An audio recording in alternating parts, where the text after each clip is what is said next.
ఇప్పుడు లంజతనం అంటారు. లంజ అంటే చెడిపోయింది. అది మొగాన్ని మోసగిస్తది. అలాగే దానికి సిగ్గు, నియమము ఏమీ లేవు. చెడిపోయింది. కాబట్టి చెడిపోయింది కాబట్టి దాన్ని ఎవరు పట్టించుకోరు. అది మంచిది కాకుండా పోతుంది కాబట్టి దాన్ని పట్టించుకోరు. లంజ అంటారు. దాన్ని లంజ అంటారు తప్ప ఏముండదన్నట్టు. అది కూడా లంజగానే పోయింది. కానీ ఒక పతివ్రత 100% పతివ్రతగా ఉంటూనే పరపురుష సుఖాలు పొందాలి అనుకుంటే దాన్ని తప్పుపడతారు. ఇది చెడిపోతుంది, ఇది చెడిపోయింది, బుద్ధి ఉందా, జ్ఞానం ఉన్నదా, సిగ్గు లేదా, ఆడదాని కదా, మొగాన్ని మోసం చేస్తావా, మోసగత్తే, బుద్ధి లేదు అని ఎన్నో ఆంక్షలు పెడతారు, తిడతారు, అన్ని ఆంక్షలు పెడతారు. ఎందుకంటే అది పతివ్రతగా ఉంటుంది. 100% దానికి మంచి తెలుసు, చెడు తెలుసు. కాబట్టి భర్తని మోసం చేయొద్దు, సమాజంలో గౌరవంగా ఉండాలి, మర్యాద ఉండాలి అనేది తెలుసు. కానీ పరపురుష సుఖాల కోసం అది పోతుంది. లంచతనం తప్పింది సెక్స్ కోసమే కదా, లంచలైన సెక్స్ కోసమే పోతాను కదా, నాకు కూడా సెక్స్ కావాలి, పరపురుష సుఖాలు కావాలి, నా కోరికలు ఎక్కువన్నాయి, ఆశలు ఎక్కువన్నాయి, నేను పోతానా అని పోతే సమాజం తిడుతుంది, తప్పుపడుతుంది. అట్లుంటుంది అనమాట. అదే మొగాన్ని మోసం చేసి ఎవరు ఏమన్నా పట్టించుకోకుండా పోతే అన్ని లెక్క చేయకుండా పోతుంది. ఆ స్వభావం ఉన్నదాన్ని ఏమంటారు, ఏమనరు. ఇక అది ఎవరిని లెక్క చేయదు, మొగుడిని కూడా పట్టించుకోదు, పోతుంది. కాబట్టి పోని అంటారు అనమాట. మనకేంది అని పట్టించుకోరు. అదే మొగుడిని ఉంటూనే సమాజంలో పరుగుగా ఉంటూనే, పరుగుగా బతుకుతూనే, ఓ పరుగల్లది మొగుడిని కాకుండా వేరే వాళ్ళతో సుఖాలు పొందితే అది లంచతనమే. కానీ దాన్ని తప్పబడతారు. ఎందుకంటే దాని నీతికి తెలుసు కాబట్టి. నువ్వు నీతిని ఉల్లంఘిస్తాను, మనిషివా, గాడిదవా, బుద్ధిన్నదా అని కలవడతాంతో ఎంతోమంది తిడతారు. ఎందుకంటే పడేవాడినే కొడతారంటారు కదా, ఇలాంటి వాళ్ళని కొడతారు, తిడతారు. పడని వాడిని తిరిగి కొట్టేవాడిని మళ్ళీ కొట్టారు. లంజలు అలాంటి వాళ్ళు, చెడిపోయిన లంజలు అలాంటి వాళ్ళు, చెడిపోని ఎవరిని లెక్క చేయరు వాళ్ళు. అలాగే దాన్ని తప్పబడితే లెక్క తీసుకోరు, తిట్టినా పట్టించుకోరు. లంజలు పట్టించుకోకుండా పోయేటోళ్ళని ఏమనరు, అలాంటి చెడిపోయింది అంటారు కానీ ఏమనరు. కానీ పతివ్రతగా ఉంటూనే నిజాయితీ నియమాలు అన్నీ ఉంటూ పరువు గౌరవంగా ఉంటూనే సెక్స్ కోసం పరపురుషుల దగ్గరికి పోతే దాన్ని సమాజం తప్పుపడుతుంది అనమాట. కానీ లంజ చేసేదే పతివ్రత చేస్తుంది, కానీ పతివ్రతగా ఉండడమే తప్పైంది. పోయి తప్పుపడతారు ఇలాంటి వాళ్ళు.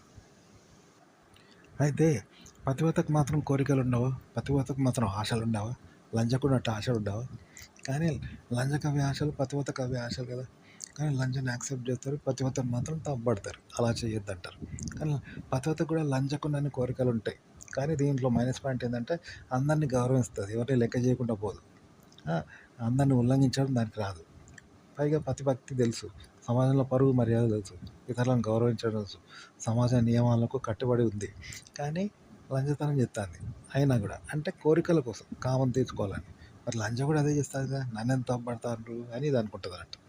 అంటే ఇది పరువు మర్యాదగా ఉన్నదాన్ని నువ్వు చేస్తావా అని ఇట్లా తిడతారు అన్నట్టు. పతివ్రతను అట్లా తిడతారు. అదే లంచ ఎవరిని లెక్క చేయదు. అది కూడా రివర్స్ అవుతుంది, తిడుతుంది మళ్ళీ రివర్స్. నన్ను లంచ అంటావా, పోనరాని లెక్క చేయదు, సమాజాన్ని వ్యతిరేకిస్తుంది. చేసి లంచం చేస్తే దాన్ని పట్టించుకోరు. కానీ పతివ్రతగా ఉంటూ సమాజంలో గౌరవిస్తూ, గౌరవంగా ఉంటూ, గౌరవాన్ని పొందుతూ, గౌరవించబడాలని కోరుకుంటూనే లంచతనం చేస్తుంది. అంటే సెక్స్ కోసం. లంచతనం కాదు, సెక్స్ కోసం. బుద్ధున్నదా, ఇలాంటి దాన్ని సిగ్గున్నదా, బుద్ధున్నదా అని తిడతారు అన్నట్టు. అట్లుంటుంది. కానీ ఇదే సమాజంలో కొన్ని పట్టు విడుపులు ఉన్నాయన్నమాట. అంటే ఇప్పుడు మొగుడు ముసలివాడైతే ఏం చేస్తారు, ఆడలు ఒకరిని ఉంచుకుంటారు, కొడుకు వయసు కూడా ఉంచుకుంటారు, అయినా ఆడలే తప్పుపట్టారు. అట్లుంటుంది. అదే ఒకటి పతివ్రత అయిన ఆడది ఏం చేస్తుందంటే కొడుకు వయసుతో ఉంచుకుంది అనుకో, అది వద్దున్నదా, తల్లి అసలు దాన్ని కొడుకుతో ఉంచుకుంటారు, మగవాళ్ళు ఆడవాళ్ళు అందరూ చెప్తారు కొన్నిసార్లు. కానీ మొగుడు సరిగ్గా శృంగారం చేయకపోతే అది వయసు ఉంచుకునేది, చిన్నోన్ని ఎవరైనా ఉంచుకుంటారు, అది రూల్. ఏ స్త్రీ అయినా ఉంచుకుంటుంది, అది రూల్. మొగుడు ముసలోడు అయితే అప్పటికి అది పెద్ద వయసు అయింది కాబట్టి చిన్నోళ్ళని ఉంచుకోవడం అది రూల్. అలాగే జరుపుతారు. కానీ కొందరు ఏమంటారంటే నువ్వు కొడుకు వయసుని ఉంచుకుంటావా, తప్పు కదా అది ఇది అంటూ సమాజం కొందరు వెలివేస్తారనమాట. ఎందుకంటే అది తల్లిలాగా ఉన్నది, పరువుగా ఉన్నది కాబట్టి దాన్ని అంటారు, అంతే. కానీ అందుకు ఎవరు ఏ స్త్రీ మినహాయింపు కాదు, అది స్త్రీ అవసరం, అది ప్రకృతి ధర్మం చిన్నోని ఉంచుకోవడం. కాకపోతే పరువుగా ఉంటూ కొడుకు వయసు వాడిని ఉంచుకుంటే తప్పు అంటారు. కానీ ఎవరైనా ఆ వయసులో అలాగే చేస్తారు, అలా జరుగుతుంది. చిన్న వయసులో చేసుకుంటారు అన్నట్టు. అలాంటి వాళ్ళు ఏమన్నారు, తెలియకుండానే కామన్ కదా చేసుకుంటే ఎవరు. ఎందుకంటే ఆడవాళ్ళే మొగుడు ముసలివాడైతే అది ఉంచుకున్నది అంటారు, దానికి మొగుడు లేదు కాబట్టి ఉంచుకున్నాడు, మొగుడు చచ్చిపోయింది కాబట్టి ఉంచుకున్నారు, లేదా దానికి పెళ్లి కాదు కాబట్టి ఉంచుకున్నది, తప్పింది అనేది సమాజం ఉంటుంది, ఆడలు అంటారు. కాకపోతే కొందరు అసూయతో, ద్వేషంతో దాన్ని తిడుతూ ఉంటారు. కానీ అది సహజం. చూసారా, అంటే కొన్ని మినహాయింపులున్నాయి సమాజంలో కూడా. లంచతనానికి కూడా మినహాయింపులున్నాయి. ఇంకొక మాటలో చెప్పాలంటే పెళ్ళి అనేది కామమే కదా! కామం తీర్చుకోవడానికే పెళ్లి చేసుకున్నాం కదా! మరి లంజాలు, చెడిపోయినోళ్ళు, మొగుడు చచ్చిపోయినోళ్ళు, చిన్నోడిని ఉంచుకునేటోళ్ళు, కొడుకు వయసోడిని ఉంచుకునేటోళ్ళు, మగడు ముసలోడితో ఉంచుకునేటోళ్ళు, పెళ్లి కాక ఉంచుకునేటోళ్ళు, కామం బాగా రేగి మొగుడితో మంచిగా ఉంటూనే సమాజంలో పతివ్రతగా ఉంటూనే కొత్త రుచుల కోసం పోయే ఆడవాళ్ళుంటారు. అని వాళ్ళను కూడా వాళ్ళందరికీ కూడా మినహాయింపులున్నాయి. ఎందుకంటే పెళ్లి కూడా మినహాయింపే కదా! కామాన్ని తీర్చుకోవడానికే పెళ్లి ఉన్నది. మరి అలాంటప్పుడు ఇన్ని రకాల రీజన్స్ ఉన్నాయి ఆడోళ్ళకు. మొగుడు లేనోళ్ళు, కోరికలు ఎక్కువున్నోళ్ళు, కొత్త రుచులు చూడాలనుకున్నోళ్ళు, పెళ్లి కానోళ్ళు, మొగుడు చచ్చిపోయినోళ్ళు, మొగుడు సరిగ్గా శృంగారం చేయనోళ్ళు కూడా సెక్స్ కోసం పోతే వాళ్ళని తప్పుపడతారు. ఎందుకంటే వాళ్ళు మంచి వాళ్ళుగా బతుకుతూ శృంగారాన్ని ఆస్వాదిస్తే వాళ్ళని చెడిపోయినోళ్ళు అంటారు. అట్లుంటదనమాట. మరి పెళ్లి కూడా అంతే కదా! కామం తెచ్చుకోవడానికే పెళ్లి చేసుకున్నారు. కానీ పెళ్లిలో కామం తీరలేదు, లేదా మొగుడు లేక కామం తీరట్లేదు, పెళ్లి కాక కామం తీరట్లేదు లేకుంటే పక్కదారి పడితే చెడిపోయిందంటారు. గంతే తేడా అనమాట. కాబట్టి సెక్స్ తప్పు కాదని సమాజం అంటుంది. కానీ కొన్ని నియమాలకు లోబడిన వాళ్ళని మాత్రం నిషేధిస్తారు. అంటే పడేవాడిని కొట్టినట్టు అంటారు. పడనోడిని చేసుకో అంటారు. గంతే తేడా. చూసినావా? అంటే సమాజంలో పక్షపాతం ఉందన్నమాట. అంటే ఇప్పుడు సెక్స్ సినిమాలు, బూత్ సినిమాలు అంటారు, సెక్స్ సినిమాలు అంటారు, సమాజాన్ని చెడగొడతాయి అంటారు. కానీ అదే సెక్స్‌కు వద్దనే వాళ్ళు ఎవరున్నారు? ఆ సెక్స్‌ని వదులుకునే వాళ్ళు ఎవరున్నారు? ఎవరు లేరు కదా! అంతెందుకు మరి సాంప్రదాయ సినిమాల్లో కూడా శృంగారం ఉంటుంది కదా! అంటే అది సాంప్రదాయంగా ఉంటుంది. అంతే తేడా.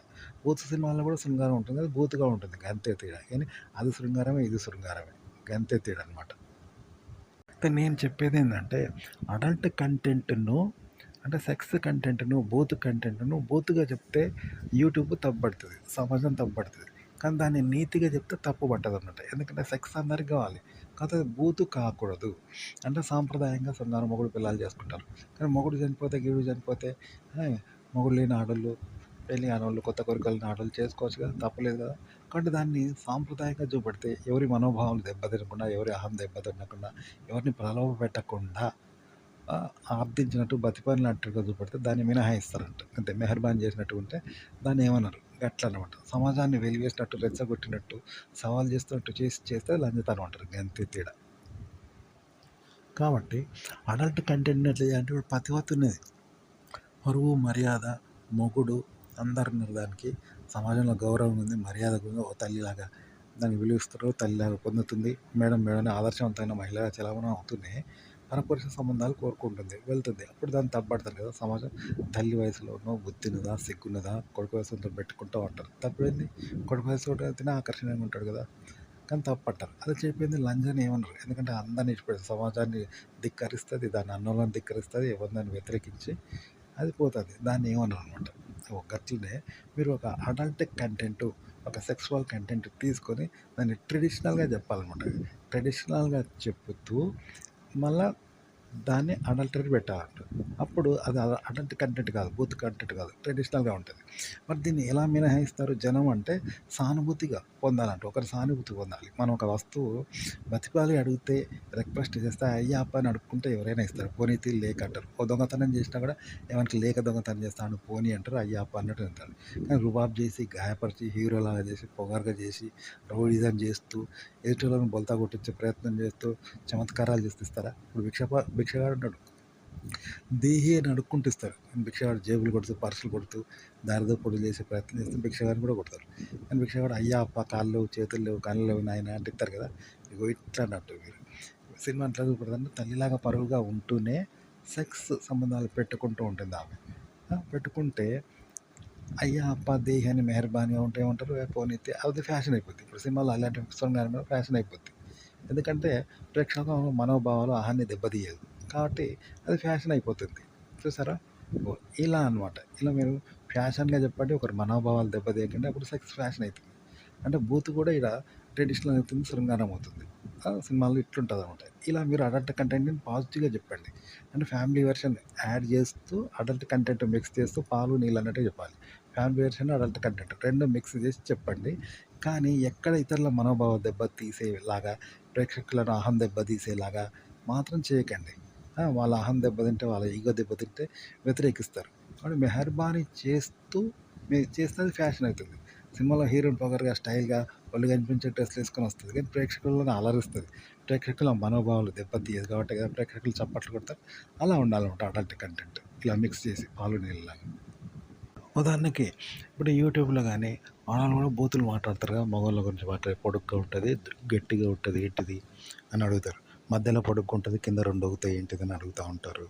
అలాగే ఇంకా ఎస్‌సిహెచ్ అని అంటే అది కాదని అంటారు. అంటే మగోళ్ళు వాడే మాటలు ఆడవాళ్ళకి కూడా తెలుసు. అయితే వాళ్ళు మాట్లాడుకుంటారు. అదే మగోళ్ళు మాట్లాడినప్పుడు మాత్రం అది బూతు అంటారు, అశ్లీలమని వాళ్ళు దాన్ని వ్యతిరేకిస్తారు, అవమానంగా ఫీల్ అవుతారు. కానీ వాళ్ళు పాజిటివ్‌గా మాట్లాడతారు. అలాగే మగోడు ఏం చేస్తాడు, వాడు పాజిటివ్‌గా తీసుకుంటారు. ఆడవాళ్ళు దాన్ని పాజిటివ్‌గా తీసుకుంటారు. కానీ మనం వాళ్ళ మీద ప్రయోగించినప్పుడు మాత్రం దాన్ని నెగెటివ్‌గా తీసుకుంటారు అన్నట్టు. ఎందుకంటే మనం నెగెటివ్‌గా చేస్తున్నాం. వాళ్ళకు ఆశ పెట్టి దాంట్లో వాళ్ళని అహం దెబ్బతీస్తున్నాం. అలాగే ఆడవాళ్ళు వాడితే మగవాళ్ళకి అహం దెబ్బతింటది. అందుకే ఆడవాళ్ళని తప్పుపడతారు. కానీ వాళ్ళకి పాజిటివ్. మగవానికి పాజిటివ్ అనమాట. చూసారా? కాబట్టి మీరు మగోడు కూడా ఇప్పుడు చిన్న పిల్లల సెక్స్ గురించి ఆడవాళ్ళు మాట్లాడితే ఫకింగ్ అవన్నీ మగోడు మాట్లాడి చిన్న పిల్లలు మాట్లాడితే ఆడవాళ్ళు దాన్ని పాజిటివ్‌గా తీసుకుంటారు. వాళ్ళు తీసుకుంటారు. ఎందుకంటే చిన్న పిల్లోడు ఏం చేస్తాడు, వాళ్ళ ఆహారాన్ని దెబ్బతీయడు, వాళ్ళ మీద ఆధిపత్యం చెయ్యడు కాబట్టి దాన్ని పాజిటివ్‌గా తీసుకుంటారు. చూసారా? అట్లుంటది, వాళ్ళకి అట్లొస్తది. మీరు కంటెంట్ కూడా అడల్ట్ కంటెంట్ కూడా కేవలం సెక్స్‌గా కాకుండా దాంట్లో వేరే ట్రెడిషనల్ జోడి చేయండి. పాలు, నీళ్ళలాగా. అప్పుడు పాలు, నీళ్ళలాగా అయితది. అంటే ట్రెడిషనల్ కంటెంటు, అడల్ట్ కంటెంట్ కలిపితే అది ట్రెడిషనల్ అయిద్ది. అయిన తర్వాత దాన్ని అహం దెబ్బ తినకుండా ప్రేక్షకులు ఆడవాళ్ళది, మగవాళ్ళది అహం దెబ్బకుండా తీయగలిగితే చెప్పాను కదా! ఇప్పుడు చిన్న పిల్లోడు తం ఆడవాళ్ళను ఫకింగు అలాంటివి దెంగుతా అంటే ఆడవాళ్ళు తప్పుగా తీసుకోరు. దాన్ని సెక్సువల్‌గా దాన్ని శృంగారభరితంగా తీసుకుంటారు. ఎందుకంటే వాడు అహం దెబ్బతీయడు. వాళ్ళను ఈగో హర్ట్ చేయడు కాబట్టి దాన్ని పాజిటివ్‌గా తీసుకుంటారు. అలా మీరు సానుభూతిగా వాళ్ళలో సానుభూతి కలిగేలాగా, మగవాళ్ళకి సానుభూతి కలిగేలాగా ఎవరిని హర్ట్ చేయకుండా, అహం దెబ్బ తీయకుండా తీస్తే పాజిటివ్‌గా తీసుకుంటారండి దాన్ని. అప్పుడు కంటెంట్ బాగుంటుంది. ఇలా తీయండనమాట. ఇప్పుడు ఆడవాళ్ళు కూడా మగవాళ్ళు సెక్సువల్‌గా ఏదైనా అసభ్యంగా ప్రవర్తిస్తే తప్పుబెడతారు, లొల్లిపెడతారు, తప్పుగా తీసుకుంటారు, ఏడుస్తారు. కానీ ఆకతాయిలు కూడా అసభ్యంగా ప్రవర్తించిన చిన్నపిల్లలు కూడా కొందరు హుషారుగా ఉంటారు. అసభ్యంగా ప్రవర్తించిన చిన్నపిల్లోడు పెద్దామెను సెక్స్ చేసిన, లైనేసుకున్న వాడు హుషారోడు. అందులో నెగెటివ్ ఉండదు. పాజిటివ్‌గా ఉంటది కానీ వాడు హుషారోడు. కాబట్టి దాన్ని తప్పుపట్టరు. కానీ చిన్నోడు ఉద్దేశపూర్వకంగా పెద్దోళ్ళని చేస్తే నీ వయసెంత, నువ్వెంత అంటారు. మరి అదే ఆడవాళ్ళు చిన్నోళ్ళని చేసుకుంటే తప్పుగా తీసుకోరు. ఎందుకంటే వాళ్ళ అవసరం కాబట్టి. ఎవరిని హర్ట్ చేయరు. ఇక్కడంటే ఎవరి ఈగోను హర్ట్ చేయకుండా చేస్తే అది రైట్ అవుతుంది. వారి ఈగోను హర్ట్ చేస్తే అందులో తప్పుంటే తప్పవుతుంది. అట్లా అన్నట్టు. కాబట్టి ఒకరు మెహర్బానీ చేస్తే అప్పుడు లాలూస్ చేసి బతిలాడితే పోనీ తీ అంటారు. వానికేదో అవసరం ఉన్నది అని ఇట్లా మినహాయింపిస్తారన్నమాట కంటెంట్‌లో. ఆడియన్స్ నుండి మెహర్బానీ పొందాలి కంటెంట్‌లో. ఆజీజ్ చేయాలి, బతిమాడాలి అన్నట్టు. రుబాబ్ చేయొద్దు, అహం దెబ్బతీయొద్దు, దౌర్జన్యం చేయొద్దు. అప్పుడు ఏమనరు ప్రేక్షకులు కంటెంట్‌లో. ఆడవాళ్ళు కూడా చిన్న చిన్న పిల్లల్ని ఏం చేస్తారు, ఎటు పోయినావు రాజు, అమ్మాయిలు చూడడానికి పోయినావా, బతుకమ్మ పోయినావా అని కూడా అడుగుతారు. రాజు గర్ల్ ఫ్రెండ్ ఉందా అన్నాడు. అక్క నేను 8th క్లాస్ చదువుతున్నాను, 9th క్లాస్ చదువుతున్నా, గర్ల్ ఫ్రెండ్ ఉందా అంటారు. ఏ టీచర్ నచ్చిందా ఊక ఆ క్లాస్కి పోతారని కూడా అంటారు. ఆడోళ్ళు అంటారు. అది తప్పు కాదు. అదే మనం వాళ్ళని కామెంట్ చేస్తే, బూతు మాట్లాడితే, సెక్స్ గురించి అదే మాట్లాడితే వాళ్ళు తప్పుపడతారు. ఎందుకంటే మనకి డామినేషన్ ఉంటుంది, మగంది పెద్దది కాబట్టి అది నచ్చరు. వాళ్ళు హర్ట్ అవుతారు, ఈగో హర్ట్ అవుతుంది అనమాట. అట్లా అనమాట. వాళ్ళ ఈగో హ్యాపీ సాటిస్ఫాక్షన్ చేస్తే ఏమనరు. కాబట్టి మనం వాళ్ళని డామినేషన్ చేయడం మనకు హ్యాపీ అయితే, వాళ్ళు పిల్లల మీద డామినేషన్ చేస్తారు. అది వాళ్ళకి హ్యాపీ అన్నట్టు. కానీ మగోళ్ళకు అది కోపం వస్తది. నీ గర్ల్ ఫ్రెండ్ ఉందని ఆడోళ్ళు చిన్నోళ్ళని అడిగితే మగోళ్ళకి కోపం వస్తది. కానీ అది వాళ్ళకి రైటు. కాబట్టి ఇక్కడ ఏందంటే ఎవరిని హర్ట్ చేయకుండా మెహర్బానీగా అడిగితే ఇస్తారంట. పెద్దలు కూడా ఆడోళ్ళని మెహర్బానీగా అడిగితే ఇస్తారు. వాళ్ళు పెద్దోళ్ళకి కూడా ఇస్తారు. అదనమాట ఇక్కడ. కాబట్టి మీరు కంటెంట్‌ను బూతు కంటెంట్‌ను కూడా ట్రెడిషనల్ జోడించండి. జోడించి యూజ్‌ఫుల్‌గా చెప్పండి. నెగటివ్‌గా చెప్పకండి, పాజిటివ్‌గా చెప్పండి. అలా చెప్పడం వల్ల ఎవరి ఈగో హర్ట్ కాదనమాట. అందులో మెహర్బానీ ఉండాలి. ఉంటే ఎవరేమనరు. బతిలాడండి, మెహర్బానీ ఉండండి, లాలూచి ఉండండి. దయాదాక్షిణ్యంతో అడిగితే పోనీ అని జాలి పడతారు తప్ప తప్పట్టరు కదా! అలా చెప్పండనమాట కంటెంట్‌ను. ఉదాహరణకి ట్రెడిషనల్‌గా సాంప్రదాయంగా ఉండే కొందరు అమ్మాయిలు కూడా యాంకర్స్‌ని కూడా సెక్స్ మీద మీ అభిప్రాయం చెప్పండి అంటారు. ఇలాంటి డబుల్ మీనింగ్ అడుగుతారు కదా! పొడవుగా ఉన్న వంకాయ ఏందని ఆటోలో భాగంగా అడుగుతారు. అదేంటో చిన్నోడి పెళ్లి పెద్దోడు అని అడుగుతారు. వాళ్ళు కూడా అడుగుతారు. వాళ్ళే అడుగుతారు, మగవాళ్ళను కూడా ఆడోళ్ళు అడుగుతారు సెలబ్రిటీలు. ఆ సెలబ్రిటీలను కొందరు యాంకర్లు అడుగుతారు. వాళ్ళు ఓపెన్‌గా చెప్తారు. వాళ్ళు ఓపెన్‌గా అడుగుతారు ఇలాంటి విషయాలు. ఎందుకంటే ఇలా హర్ట్ కారు వాళ్ళు. హర్ట్ చేయడానికే మగవాళ్ళు ఆడవాళ్ళని హర్ట్ చేస్తూ, వాళ్ళ భగ్న హృదయం చేస్తూ, ఈగో హర్ట్ చేస్తేనే అది తప్పు. అంతమా ఈగో హర్ట్ చేయకుండా వాళ్ళు కూడా నవ్వుతారు. ఈగో హర్ట్ చేయకుండా మాట్లాడండి. అలా మాట్లాడితే ఏం కాదనమాట. కాబట్టి మీరు అడల్ట్ కంటెంట్‌ని పాలు నీళ్ళలాగా ట్రెడిషనల్ పెట్టండి. అడల్ట్ కంటెంట్ జోడించి పెట్టండి. కానీ నెగెటివ్‌గా చెప్పకండి. నెగెటివ్‌గా చెప్తే వాళ్ళు హర్ట్ కావడమో, రివర్స్ కావడమో చేస్తారు. వాళ్ళ ఈగో దెబ్బతినద్దు. వాళ్ళది ఈగోని దెబ్బ తీయద్దనమాట. అలా చెప్తే పాజిటివ్‌గా ఉంటుంది. వాళ్ళకి పాజిటివ్‌గా కనెక్ట్ అవుద్ది. మీరు చెప్పేది కూడా పాజిటివ్‌గానే చెప్తున్నారు. కంటెంట్ కూడా నెగెటివ్ కంటెంట్ అయినా పాజిటివ్‌గా చెప్తున్నారు. అలాగే దాన్ని ప్రజెంటేషన్ చేయడం కూడా మీరు పాజిటివ్‌గానే చేస్తున్నారు. వాళ్ళ ఈగో హర్ట్ చేయకుండా, వాళ్ళ ఈగో దెబ్బ తీయకుండా చేస్తున్నారు. వాళ్ళ అహం దెబ్బ తీయకుండా చేస్తున్నారు కాబట్టి దాన్ని పాజిటివ్‌గానే తీసుకుంటారు, యాక్సెప్ట్ చేస్తారనమాట.